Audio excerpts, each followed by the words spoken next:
క్రమశిక్షణతో కూడిన ప్రార్థనా జీవితం. ప్రార్థన చేయాలని ఎన్నోసార్లు తీర్మానం తీసుకున్నారు, అనుకుంటున్నారే కానీ చేయలేకపోతున్నారు. అనుకున్నది ఒకటైతే చేస్తుంది మరొకటిగా ఉంటుంది. ఆత్మసిద్ధమే కానీ శరీరం మీకు సహకరించట్లేదు, సమయాలు మీకు సహకరించట్లేదు, మీ మనస్సు మీకు సహకరించట్లేదు. కొన్ని రోజులు సంతోషంగా ఉంటారు, కొన్ని రోజులు ఏదో మనోదుఖం, ఏదో భారం భరిస్తున్నట్లుగా నిస్సత్తువుగా బ్రతుకుతూ ఉంటారు.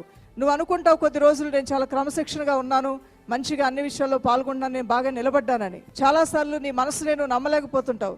నేను ఒకటంటాను ఒకటి చేస్తాను, అలవాట్లు మానాలనుకుంటానే కానీ మానలేను. అవును, చాలా మంది అలా మానాలనుకొని మానలేకపోతున్నవారు, చేయకూడదనే చేస్తున్నవారు. నేను ఏది చేయకూడదు అనుకున్నానో అదే చేస్తున్నానని.